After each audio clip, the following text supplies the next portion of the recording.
Good morning મિત્રો. હું doctor Yogesh Vaghela, critical care specialist, Phoenix hospital ગોયંગદેવ અને ફિનિક્સ હોસ્પિટલ નરોડા.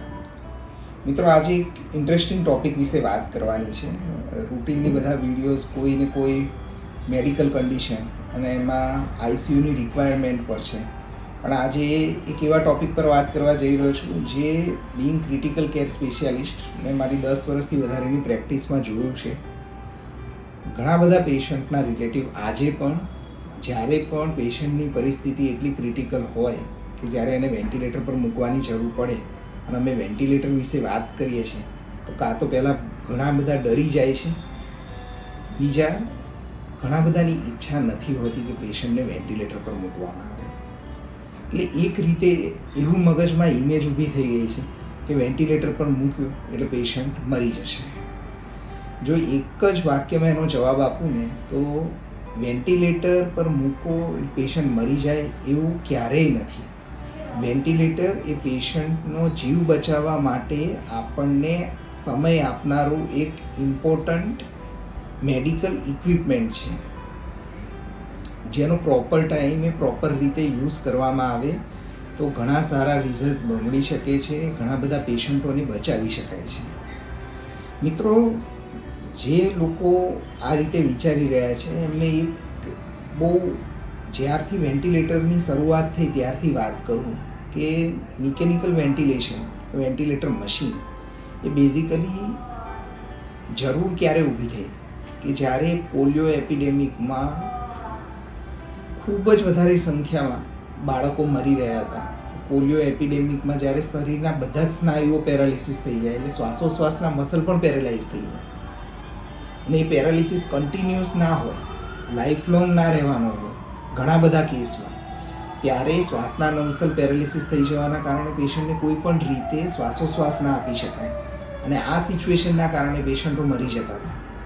એ સિચ્યુએશનમાં કોપનહેગનમાં 1952માં ટેન્ક વેન્ટિલેટર્સની શોધ કરવામાં આવી અને આ વસ્તુથી ઘણા બધા બાળકોનો જીવ બચાવી શકાયો હતો.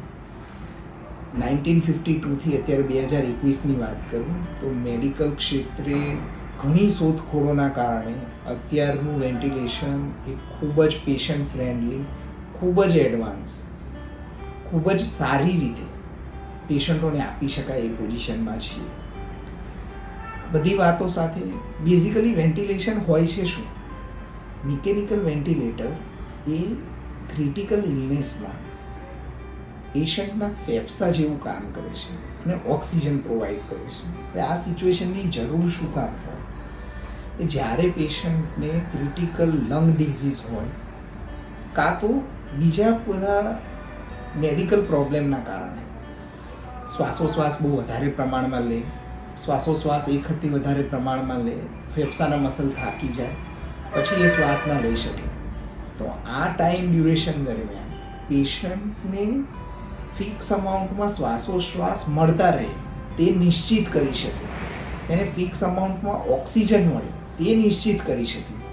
બીજી વસ્તુ, એ ક્રિટિકલ કેર ટીમને, ઇન્ટેન્સિવિસ્ટને, પ્રાઇમરી ટ્રીટિંગ ડૉક્ટરને એટલો ટાઈમ આપે છે કે પ્રાઇમરી લંગ પ્રોબ્લેમ કે બીજા બધા ઓર્ગન્સનો પ્રોબ્લેમ ઠીક થાય ત્યાં સુધી એટલીસ્ટ એમનું બ્રીથિંગ, શ્વાસોશ્વાસ બરાબર ચાલે, શ્વાસોશ્વાસની પ્રક્રિયા બરાબર થવી, ઓક્સિજન બરાબર મળવો એ કોઈ પણ ઇલનેસ માટે બહુ જ વાઇટલ છે, બહુ જ જરૂરી છે. બીજી વસ્તુ, એ આપણને એટલો ટાઈમ આપે છે કે પ્રાઇમરી ડિસીઝ ક્યોર થાય ત્યાં સુધી એની બાકીની બધી સિસ્ટમ્સ બરાબર ચાલે.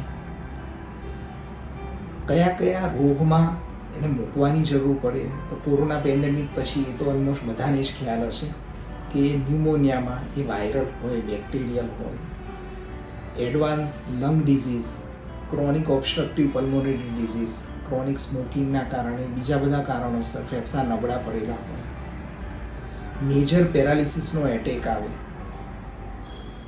મગજમાં, બ્રેનમાં પ્રેશર્સ બહુ જ વધી જાય, હેમરેજ બહુ મોટું હોય, સભાન અવસ્થા ઓછી હોય. સભાન અવસ્થા ઓછી હોય ત્યારે એરવે પ્રોટેક્શન, જે અમે પેશન્ટના રિલેટિવને કોમનલી સમજાવતા હોય કે જેવી રીતે શરીરના બીજા બધા સ્નાયુઓમાં નબળાઈ હોય એવી રીતે ગળાના સ્નાયુઓમાં પણ નબળાઈ હોય, પેશન્ટ મોઢામાં રહેલી કોઈ પણ વસ્તુ એ બરાબર ગળી ના શકે, તો એ વસ્તુ ડાયરેક્ટ પેશન્ટની શ્વાસનળીમાં જઈને ન્યુમોનિયા કરી શકે. એ સિવાય મેજર હાર્ટ એટેક પછી ફેફસામાં પાણી ભરાઈ જાય, ઓક્સિજનનું લેવલ ઓછું થાય, બ્લડ પ્રેશર ઘણું ઓછું હોય, કોઈ પણ સિચ્યુએશન જેમાં મલ્ટી ઓર્ગન ફેલિયર થાય, સિવિયર ઇન્ફેક્શન, સેપ્સિસ, સેપ્ટિક શોક, મેજર લીવર ડિઝીઝ, પેન્ક્રિયાટાઇટિસ, પોલીટ્રોમા. મિત્રો, આજે ઘણા બધા એવા ઇન્ડિકેશન્સ છે જેમાં ટાઈમસર પેશન્ટને વેન્ટિલેટર પર મૂકવામાં આવે તો ઘણું સારું રિઝલ્ટ મળી શકે છે, પ્રેશિયસ લાઈફ બચાવી શકાય છે. આ સિવાય પણ મેજર સર્જરીઝ જેવી કે bypass surgery, valve replacement surgery, transplant surgeries, cancer surgeries, આ બધી સર્જરીઝ પછી પેશન્ટના જ્યાં સુધી બોડી ફંક્શન્સ એક ઓપ્ટિમમ લેવલ પર ના પહોંચે ત્યાં સુધી પેશન્ટને વેન્ટિલેટર પર રાખવાની જરૂર પડે છે.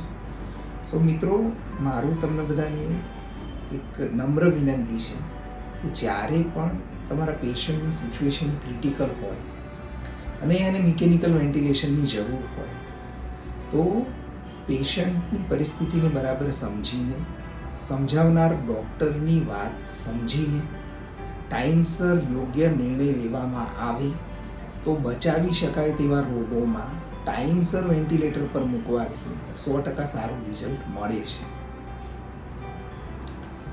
મારા ખુદના અનુભવમાં કહું તો 4 વર્ષમાં અમે મોર ધેન 100 પેશન્ટ એવા છે કે જે 25 દિવસથી વધારે દિવસ વેન્ટિલેટર પર રહ્યા હશે, જે હોસ્પિટલમાં કદાચ 35થી 40 દિવસ રોકાયા હશે, જે અત્યારે નોર્મલ જિંદગી જીવી રહ્યા છે. કોમન પ્રેક્ટિસમાં એ જોવામાં આવ્યું છે કે બહુ બધા ટેકનિકલ રીઝન્સના કારણે, પૂરતી સમજણ ન હોવાના કારણે, રિલેટિવની કન્સેન્ટ ના હોવાના કારણે, સંમતિ ના હોવાના કારણે ટાઈમસર વેન્ટિલેટર પર મૂકી શકાતું નથી. અને મૂકી દીધા પછી પણ અમે જોયું છે કે જ્યારે પેશન્ટની પ્રોગ્રેસ ઘણી સ્લો થતી હોય ત્યારે આ એક જ વસ્તુ મગજમાં હોવાના કારણે કે પેશન્ટ વેન્ટિલેટર પર છે, હવે નથી બચવાનું, ઓલરેડી મરી ગયું હશે, એમ ચાલતું હશે, ઘણા બધા પેશન્ટોને જલ્દી વેન્ટિલેટર પરથી રિમૂવ કરવામાં આવે છે. તો આ બંને વસ્તુ, લેટ વેન્ટિલેટર પર મૂકવામાં આવે અને જલ્દી વેન્ટિલેટર પરથી કાઢવામાં આવે, બંને વસ્તુના કારણે પેશન્ટને વધારે તકલીફ થાય છે. મારી નમ્ર વિનંતી છે, પેશન્ટના રોગને બરાબર સમજીને, ટ્રીટિંગ ટીમ પર પૂરતો વિશ્વાસ રાખીને જો ટાઈમસર પેશન્ટને વેન્ટિલેટર પર મૂકવામાં આવે તો પ્રેશિયસ લાઈફ બચાવી શકાય છે. Thank you.